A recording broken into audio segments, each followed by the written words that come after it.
Ngasigi video asida 2016 gi August ki tang 8 Nomaijing numitta Princeton gi piklaba lamdam oiriba Massachusetts ta thokiba misi amagi matangda semjaba video ni hairiba numit August ki tang 8 Sunday numitta victim oikivi Vanessa gi mama Rosanna na leiriba Princeton gi khungang Massachusetts ta Vanessa chalame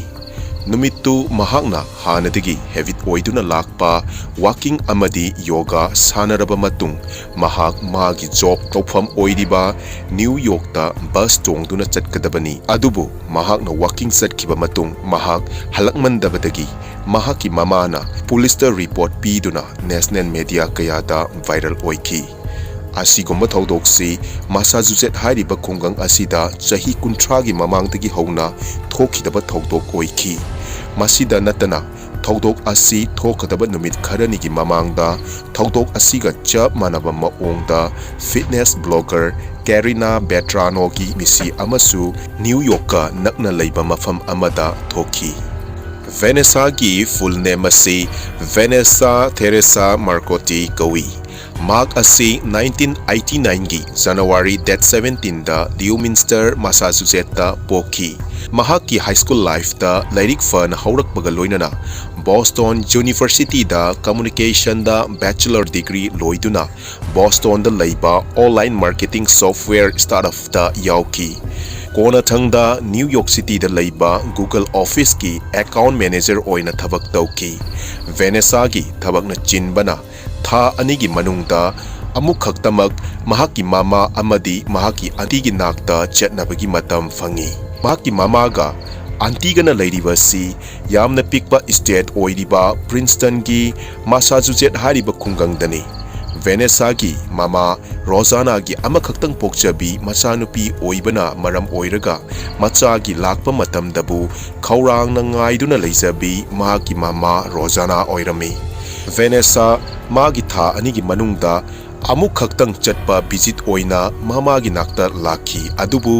August ki tang 8 2016 gi Sunday numit ki pung amma taba aduwaida mahak walking amadi yoga taunaba haina mahaki mama na leiriba Brook Station Road tagi walking senba thoki tasengbadi numittu mahaki walking senba loiraba matung mahak New York ki bus tongduna mahaki thabak tawriba mafamduda chatkadaba numitsu oiki adubu mahakna walking seluni haina thokibadagi halakide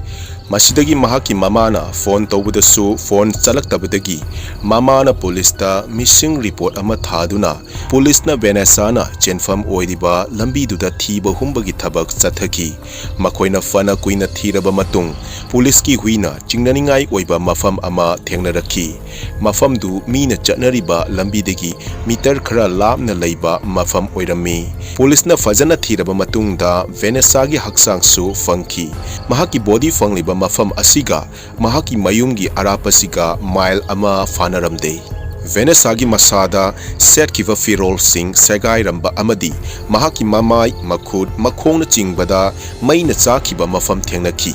mahakna siduna leiramba mafam asi mi yamna chikpa amadi yum tadaba mafam su oirami lambi dugi nakal animakta umang oina tawi Vanessa na chenbada music ta khiba mobile amadi headphone su masada yauram kide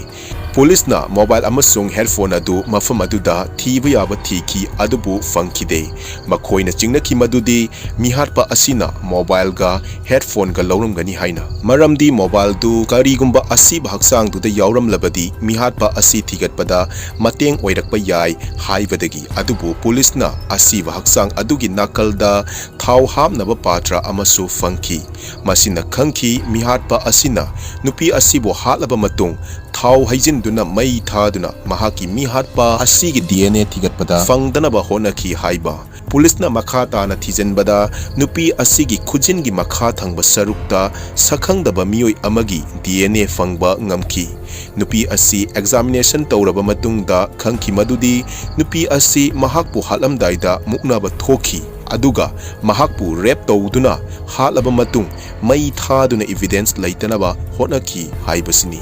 ꯐꯒꯠꯂꯕ DNA ꯗꯨ ꯔꯣꯖꯥꯅꯥꯒꯤ ꯌꯨꯝꯒꯤ ꯑꯀꯣꯏꯕꯗ ꯂꯩꯔꯤꯕ ꯃꯤꯑꯣꯏ ꯈꯨꯗꯤꯡ test ꯇꯧꯗꯨꯅ ꯆꯥꯅꯕ꯭ꯔꯥ ꯍꯥꯏꯅ test ꯇꯧꯈꯤ ꯑꯗꯨꯕꯨ ꯆꯥꯅꯕ ꯃꯤꯑꯣꯏ ꯑꯃꯠꯇ ꯐꯪꯈꯤꯗꯦ ꯃꯁꯤꯗꯒꯤ ꯄꯨꯂꯤꯁꯅ ꯂꯝꯗꯝꯗꯨꯗ ꯂꯩꯕ ꯃꯤꯑꯣꯏ ꯈꯨꯗꯤꯡꯗ ꯃꯈꯥ ꯇꯥꯅ ꯑꯁꯤꯒꯨꯝꯕ ꯊꯕꯛꯁꯤ ꯊꯣꯛꯂꯛꯇꯅꯤꯡꯉꯥꯏꯒꯤꯗꯃꯛꯇ ꯃꯤꯀꯨꯞ ꯅꯥꯍꯨꯝꯁꯤꯡꯅ ꯂꯩꯍꯟꯈꯤ ꯑꯃꯗꯤ ꯀꯅꯥꯒꯨꯝꯕꯅ ꯆꯤꯡꯅꯕ ꯃꯤꯑꯣꯏ ꯊꯦꯡꯅꯕ ꯂꯩꯔꯕꯗꯤ ꯃꯁꯥꯆꯨꯁꯦꯠ ꯍꯣꯠꯂꯥꯏꯟꯗ ꯅꯠꯇ꯭ꯔꯒꯅ ꯄ꯭ꯔꯤꯟꯁꯇꯟ ꯄꯨꯂꯤꯁ ꯗꯤꯄꯥꯔꯠꯃꯦꯟꯇꯗ ꯄꯥꯎ ꯄꯤꯕꯤꯔꯛꯎ ꯍꯥꯏꯅ ꯈꯪꯍꯟꯈꯤ ꯑꯒꯁꯀꯤ ꯇꯥꯡ 13ꯗ ꯊꯣꯛꯈꯤꯕ ꯄ꯭ꯔꯦꯁ ꯀꯟꯐꯔꯦꯟꯁ ꯑꯃꯗ ꯑꯦꯇꯣꯔꯅꯤ ꯖꯣꯁꯦꯐ ꯖꯨꯅꯤꯌꯔꯅ ꯐꯣꯡꯗꯣꯛꯈꯤ ꯃꯗꯨꯗꯤ ꯚꯦꯅꯦꯁꯥꯕꯨ ꯍꯥꯠꯂꯤꯕ ꯃꯤꯍꯥꯠꯄ ꯑꯁꯤ ꯚꯦꯅꯦꯁꯥꯒ ꯃꯨꯛꯅꯈꯤꯕꯒꯤ ꯈꯨꯗꯝ ꯐꯪꯕꯅ ꯃꯍꯥꯛꯀꯤ ꯃꯁꯥꯗꯁꯨ ꯁꯣꯏꯗꯅ ꯑꯁꯣꯛ ꯑꯄꯟ ꯂꯩꯔꯝꯕ ꯌꯥꯏ ꯑꯗꯨꯒ ꯃꯤꯍꯥꯠꯄꯁꯤꯁꯨ ꯅꯨꯄꯥ ꯑꯣꯏꯔꯝꯕ ꯌꯥꯏ ꯍꯥꯏꯅ ꯐꯣꯡꯗꯣꯛꯈꯤ ꯚꯦꯅꯦꯁꯥꯗ ꯊꯣꯛꯈꯤꯕ ꯊꯧꯗꯣꯛ ꯑꯁꯤꯅ ꯂꯝꯗꯝꯗꯨꯗ ꯂꯩꯔꯤꯕ ꯃꯤꯑꯣꯏꯁꯤꯡꯕꯨ ꯇꯨꯖꯨꯡꯕ ꯄꯤꯕꯗ ꯅꯠꯇꯅ ꯃꯍꯥꯛꯀ ꯊꯕꯛ ꯇꯧꯃꯤꯟꯅꯔꯝꯕ ꯃꯤꯑꯣꯏ ꯀꯌꯥꯅꯁꯨ ꯅꯨꯡꯉꯥꯏꯇꯕ ꯄꯣꯛꯅꯈꯤ ꯒꯨꯒꯜ ꯀꯝꯄꯅꯤꯒꯤ ꯃꯤꯍꯨꯠ ꯑꯃꯅ ꯐꯣꯡꯗꯣꯛꯈꯤꯕꯗ ꯚꯦꯅꯦꯁꯥ ꯑꯁꯤ ꯊꯕꯛꯇ ꯌꯥꯝꯅ ꯊꯋꯥꯏ ꯌꯥꯎꯕ ꯊꯕꯛ ꯇꯧꯕꯗ ꯅꯣꯛꯃꯤꯕ ꯃꯥꯏꯊꯣꯡꯅ ꯑꯋꯥꯕ ꯀꯌꯥ ꯀꯨꯞꯁꯤꯟꯕ ꯍꯩꯕꯤ ꯑꯃꯗꯤ ꯁ꯭ꯄꯣꯔꯠꯁꯇꯁꯨ ꯊꯋꯥꯏ ꯌꯥꯝꯅ ꯌꯥꯎꯖꯕꯤ ꯅꯨꯄꯤ ꯑꯃꯅꯤ ꯍꯥꯏꯅ ꯐꯣꯡꯗꯣꯛꯈꯤ ꯂꯣꯏꯅꯅ ꯃꯈꯣꯏꯒꯤ ꯀꯝꯄꯅꯤꯅ ꯃꯍꯥꯛꯀꯤ ꯃꯃꯥꯒꯤ ꯑꯋꯥꯕꯗꯁꯨ ꯁꯔꯨꯛ ꯌꯥꯔꯤ ꯍꯥꯏꯈꯤ ꯃꯤꯑꯣꯏ ꯀꯌꯥꯅꯁꯨ ꯆꯤꯡꯅꯈꯤ ꯃꯗꯨꯗꯤ ꯚꯦꯅꯦꯁꯥꯒꯤ ꯃꯤꯁꯤꯒꯨꯝꯅ ꯁꯤꯈꯤꯕ ꯕ꯭ꯂꯣꯒꯔ ꯀꯥꯔꯤꯅꯥ ꯍꯥꯏꯔꯤꯕ ꯅꯨꯄꯤ ꯑꯁꯤꯁꯨ ꯚꯦꯅꯦꯁꯥꯒꯤ ꯃꯤꯍꯥꯠꯄꯅ ꯍꯥꯠꯂꯝꯕ ꯌꯥꯏ ꯍꯥꯏꯕꯁꯤꯅꯤ ꯍꯥꯏꯔꯤꯕ ꯅꯨꯄꯤ ꯑꯁꯤꯁꯨ ꯋꯥꯀꯤꯡ ꯆꯦꯟꯕ ꯊꯣꯛꯈꯤꯕꯅꯤ ꯃꯍꯥꯛꯅ ꯀ꯭ꯋꯤꯟꯗ ꯂꯩꯕ ꯁ꯭ꯄ꯭ꯔꯤꯡ ꯀ꯭ꯔꯤꯛ ꯄꯥꯔꯛꯇ ꯆꯦꯟꯈꯤꯕꯗꯒꯤ ꯃꯍꯥꯛꯀꯤ ꯃꯄꯥꯅ ꯀꯣꯜ ꯇꯧꯕꯗ ꯀꯣꯜ ꯆꯠꯂꯛꯇꯕꯗꯒꯤ ꯆꯤꯡꯅꯔꯛꯈꯤꯕꯅꯤ ꯃꯍꯥꯛꯀꯤ ꯃꯄꯥꯅ ꯄꯨꯂꯤꯁ ꯁ꯭ꯇꯦꯁꯟꯗ ꯄꯥꯎ ꯄꯤꯗꯨꯅ ꯊꯤꯕ ꯍꯨꯝꯕꯒꯤ ꯊꯕꯛ ꯇꯧꯕꯗ ꯃꯍꯥꯛꯀꯤ ꯃꯆꯥꯅꯨꯄꯤꯒꯤ ꯃꯃꯥꯏꯗꯨ ꯂꯩꯃꯥꯏꯗ ꯎꯞꯁꯟꯗꯨꯅ ꯂꯩꯔꯝꯕꯗꯨ ꯃꯍꯥꯛꯀꯤ ꯃꯄꯥꯅ ꯊꯦꯡꯅꯔꯛꯈꯤ ꯃꯁꯤꯒꯤ ꯃꯇꯨꯡ ꯊꯥ 6ꯀꯤ ꯃꯇꯨꯡꯗ ꯏꯟꯚꯦꯁꯇꯤꯒꯦꯁꯟ ꯇꯧꯗꯨꯅ DNA ꯆꯦꯛ ꯇꯧꯕꯗ ꯆꯍꯤ 10 ꯈꯛ ꯉꯥꯏꯔꯤꯕ ꯆꯦꯅꯦꯜ ꯂꯦꯋꯤꯁꯄꯨ ꯀꯔꯤꯅꯥꯒꯤ ꯍꯛꯆꯥꯡꯗꯒꯤ ꯐꯪꯈꯤꯕ DNAꯒ ꯃꯥꯟꯅꯔꯝꯕꯗꯒꯤ ꯃꯍꯥꯛ ꯑꯥꯒꯁ 23, 2019ꯗ ꯃꯄꯨꯟꯁꯤ ꯆꯨꯞꯄ ꯖꯦꯜꯗ ꯊꯝꯈꯤ ꯍꯥꯏꯔꯤꯕ ꯀꯦꯁ ꯑꯁꯤꯒꯤ ꯃꯤꯍꯥꯠꯄ ꯐꯪꯈ꯭ꯔꯦ ꯑꯗꯨꯒ ꯚꯦꯅꯦꯁꯥꯒꯤꯅ ꯀꯅꯥꯅ ꯍꯥꯠꯂꯤꯕ ꯍꯥꯏꯕꯁꯤ ꯑꯆꯧꯕ ꯄꯥꯎꯈꯨꯝ ꯄꯤꯕ ꯉꯝꯗꯅ ꯐꯅ ꯀꯨꯏꯅ ꯂꯩꯈꯤ ꯑꯗꯨꯕꯨ ꯄꯨꯂꯤꯁꯁꯤꯡꯅ ꯐꯣꯡꯗꯣꯛꯈꯤꯕꯒꯤ ꯃꯇꯨꯡ ꯏꯟꯅ ꯃꯤꯍꯥꯠꯄ ꯑꯁꯤ ꯄ꯭ꯔꯤꯟꯁꯇꯟꯗ ꯂꯩꯕ ꯃꯤꯑꯣꯏ ꯅꯠꯇ꯭ꯔꯒꯅ ꯃꯐꯝ ꯑꯁꯤꯕꯨ ꯁꯦꯟꯅꯗꯨꯅ ꯇꯟꯖꯥ ꯉꯥꯏꯕ ꯃꯤꯑꯣꯏ ꯑꯣꯏꯒꯅꯤ ꯍꯥꯏꯕꯁꯤꯅꯤ ꯃꯈꯣꯏꯅꯁꯨ 24-hour ꯍꯦꯜꯞꯂꯥꯏꯟ ꯁꯔꯚꯤꯁ ꯍꯥꯡꯗꯣꯛꯇꯨꯅ ꯀꯅꯥꯒꯨꯝꯕꯅ ꯆꯤꯡꯅꯕ ꯃꯤꯑꯣꯏ ꯍꯦꯛ ꯎꯕ ꯅꯠꯇ꯭ꯔꯒꯅ ꯊꯦꯡꯅꯕꯗ ꯄꯥꯎ ꯐꯥꯎꯕꯤꯔꯛꯎ ꯍꯥꯏꯅ ꯃꯈꯣꯏꯗ ꯐꯣꯡꯗꯣꯛꯈꯤ ꯃꯇꯝ ꯈꯔ ꯂꯩꯔꯒ ꯃꯤꯑꯣꯏ ꯑꯃꯅ ꯄꯨꯂꯤꯁꯇ ꯄꯥꯎ ꯄꯤꯈꯤ ꯃꯗꯨꯗꯤ ꯚꯦꯅꯦꯁꯥꯅ ꯁꯤꯈꯤꯕ ꯅꯨꯃꯤꯠ ꯑꯗꯨꯗ ꯃꯍꯥꯛꯅ ꯁꯤꯗ꯭ꯔꯤꯉꯩꯗ ꯃꯍꯥꯛ ꯂꯣꯀꯦꯜ ꯁ꯭ꯇꯣꯔ ꯑꯃꯗ ꯏꯁꯤꯡ ꯊꯛꯇꯨꯅ ꯂꯩꯔꯝꯕ ꯊꯦꯡꯅꯈꯤ ꯄꯨꯂꯤꯁꯅ ꯈꯪꯈꯤ ꯃꯗꯨꯗꯤ ꯚꯦꯅꯦꯁꯥꯒꯤ ꯃꯤꯁꯤꯁꯤ ꯄꯨꯡ 2:13 ꯑꯗꯨꯋꯥꯏꯗ ꯁꯤꯕ ꯑꯣꯏꯒꯅꯤ ꯍꯥꯏꯅ ꯃꯔꯝꯗꯤ ꯃꯍꯥꯛꯀꯤ ꯐꯣꯟ ꯍꯥꯏꯔꯤꯕ ꯄꯨꯡꯐꯝ ꯑꯁꯤꯗ ꯑꯣꯐ ꯂꯩꯈꯤ ꯄꯥꯎ ꯑꯁꯤꯅ ꯆꯞ ꯆꯥꯕ ꯃꯤꯑꯣꯏ ꯑꯗꯨꯗꯤ ꯐꯪꯍꯟꯕ ꯉꯝꯈꯤꯗꯦ ꯃꯁꯤꯒꯤ ꯃꯇꯨꯡ ꯊꯥ 3ꯒꯤ ꯃꯇꯨꯡꯗ ꯃꯤꯑꯣꯏ ꯑꯃꯅꯁꯨ ꯄꯨꯂꯤꯁꯇ ꯄꯥꯎꯗꯝꯈꯤ ꯅꯨꯃꯤꯠꯇꯨꯗ SUV ꯀꯥꯔ ꯑꯃ ꯚꯦꯅꯦꯁꯥꯅ ꯁꯤꯗꯨꯅ ꯇꯥꯔꯝꯃꯤꯕ ꯃꯐꯝꯗꯨꯗ ꯈꯥꯝꯗꯨꯅ ꯂꯩꯔꯝꯕꯗꯨ ꯃꯍꯥꯛꯅ ꯊꯦꯡꯅꯈꯤ ꯃꯍꯥꯛꯅꯁꯨ ꯃꯈꯥ ꯇꯥꯅ ꯍꯥꯏ ꯗ꯭ꯔꯥꯏꯚꯔꯗꯨꯁꯨ ꯆꯍꯤ 25ꯗꯒꯤꯅ 35ꯃꯨꯛꯀꯤ ꯃꯌꯥ ꯑꯣꯏꯕ ꯌꯥꯏ ꯃꯍꯥꯛꯅ ꯑꯅꯤꯔꯛ ꯁꯨꯕ ꯑꯣꯏꯅꯁꯨ ꯀꯥꯔꯗꯨ ꯊꯦꯡꯅꯈꯤ ꯃꯐꯝꯗꯨꯗ ꯃꯍꯥꯛꯅ ꯑꯅꯤꯔꯛ ꯁꯨꯕ ꯑꯣꯏꯅ ꯊꯦꯡꯅꯕꯗꯁꯨ ꯀꯥꯔꯗꯨ ꯃꯐꯝꯗꯨꯗ ꯂꯦꯡꯗꯅ ꯂꯩꯔꯝꯈꯤ ꯃꯗꯨꯗꯗꯤ ꯃꯤꯑꯣꯏ ꯑꯃꯠꯇ ꯂꯩꯔꯝꯈꯤꯗꯦ ꯑꯗꯨꯒ ꯃꯍꯥꯛꯅ ꯑꯅꯤꯔꯛ ꯁꯨꯕ ꯑꯣꯏꯅ ꯎꯕꯗꯨꯅ ꯄꯨꯡ 2:05 ꯑꯗꯨꯋꯥꯏꯗꯅꯤ ꯍꯥꯏꯅ ꯇꯝꯈꯤ ꯃꯁꯤꯒ ꯂꯣꯏꯅꯅ ꯊꯥ 6ꯀꯤ ꯃꯇꯨꯡꯗ ꯑꯦꯇꯣꯔꯅꯤ ꯖꯣꯁꯦꯐ ꯖꯨꯅꯤꯌꯔꯅ ꯄ꯭ꯔꯦꯁꯇ ꯐꯣꯡꯗꯣꯛꯈꯤ ꯚꯦꯅꯦꯁꯥꯒꯤ ꯃꯁꯥꯗꯒꯤ ꯐꯪꯈꯤꯕ DNA ꯑꯗꯨ ꯂꯦꯐꯇ ꯊꯥꯗꯨꯅ ꯏꯃꯥꯖꯤꯅꯦꯁꯟ ꯕꯣꯗꯤ ꯁ꯭ꯇ꯭ꯔꯛꯆꯔ ꯁꯦꯝꯗꯨꯅ ꯌꯦꯡꯕꯗ ꯃꯤꯑꯣꯏꯗꯨ ꯆꯍꯤ 10ꯗꯒꯤꯅ 30ꯃꯨꯛꯀꯤ ꯃꯤꯑꯣꯏ ꯑꯣꯏꯒꯅꯤ ꯃꯁꯝ ꯇꯦꯟꯒꯟꯕ ꯃꯁꯥ ꯃꯎ ꯐꯕ ꯃꯤꯑꯣꯏ ꯑꯣꯏꯔꯕ ꯌꯥꯏ ꯑꯗꯨꯒ ꯃꯤꯑꯣꯏꯗꯨ ꯃꯁꯥꯗ ꯗꯥꯛꯐꯝ ꯀꯌꯥꯁꯨ ꯇꯥꯔꯝꯕ ꯌꯥꯏ ꯑꯃꯗꯤ ꯀꯥꯔꯒꯨꯝꯕ ꯂꯩꯔꯝꯕ ꯌꯥꯏ ꯍꯥꯏꯅꯁꯨ ꯐꯣꯡꯗꯣꯛꯈꯤ ꯄꯥꯎ ꯑꯁꯤ ꯐꯣꯡꯈꯤꯕ ꯃꯇꯨꯡ ꯆꯌꯣꯜ 3ꯒꯤ ꯃꯇꯨꯡꯗ ꯄꯦꯇ꯭ꯔꯣꯜ ꯇꯧꯗꯨꯅ ꯂꯩꯕ ꯄꯨꯂꯤꯁ ꯑꯃꯅ ꯚꯦꯅꯦꯁꯥꯒꯤ ꯁꯤꯐꯝꯗ ꯊꯧꯈꯤꯕ ꯆꯤꯡꯅꯅꯤꯡꯉꯥꯏ ꯑꯣꯏꯕ ꯃꯤꯑꯣꯏ ꯑꯃꯒꯤ ꯀꯥꯔꯒꯤ ꯅꯝꯕꯔ ꯃꯈꯨꯠꯇ ꯏꯁꯤꯜꯍꯧꯈꯤ ꯄꯨꯂꯤꯁꯅ ꯅꯝꯕꯔꯗꯨꯒꯤ ꯃꯄꯨ ꯊꯤꯒꯠꯂꯕ ꯃꯇꯨꯡ ꯏꯟꯚꯦꯁꯇꯤꯒꯦꯁꯟꯒꯤꯗꯃꯛ ꯂꯥꯛꯈꯤ ꯄꯨꯂꯤꯁꯅ ꯊꯤꯒꯠꯄꯗ ꯈꯪꯕ ꯉꯝꯈꯤ ꯃꯗꯨꯗꯤ ꯃꯤꯑꯣꯏꯁꯤ ꯆꯍꯤ 38 ꯁꯨꯔꯕ ꯄ꯭ꯌꯨꯔꯣꯇꯣ ꯔꯤꯀꯥꯟꯒꯤ ꯃꯤꯑꯣꯏ ꯑꯦꯟꯖꯦꯂꯣ ꯀꯣꯂꯤꯟ ꯑꯣꯔꯁꯇꯤꯟꯁ ꯑꯣꯏꯔꯝꯈꯤ ꯃꯍꯥꯛ ꯄ꯭ꯔꯤꯟꯁꯇꯟꯗ ꯂꯩꯔꯛꯄ ꯆꯍꯤ ꯐꯥꯗ꯭ꯔꯤ ꯃꯍꯥꯛ ꯄ꯭ꯔꯤꯟꯁꯇꯟꯒꯤ ꯂꯝꯃꯤꯠ ꯇꯨꯃꯤꯠ ꯌꯥꯝꯅ ꯈꯪꯕ ꯃꯤꯑꯣꯏ ꯑꯃꯁꯨ ꯑꯣꯏꯔꯝꯈꯤ ꯑꯗꯨꯒ ꯃꯍꯥꯛ ꯑꯁꯤ ꯊꯥꯔꯗ ꯄꯥꯔꯇꯤ ꯑꯃꯗ ꯊꯕꯛ ꯇꯧꯕ ꯃꯤꯁꯨ ꯑꯣꯏꯔꯝꯈꯤ ꯅꯨꯄꯥ ꯑꯁꯤꯒ ꯌꯨꯝꯊꯪꯅꯕꯁꯤꯡꯗ ꯄꯨꯂꯤꯁꯅ ꯍꯪꯕꯗ ꯃꯤꯑꯣꯏ ꯑꯁꯤ mi yamna usittaba mioi kayadasu thina usittana nganganba mioi ama oi haibasi khangba ngamki.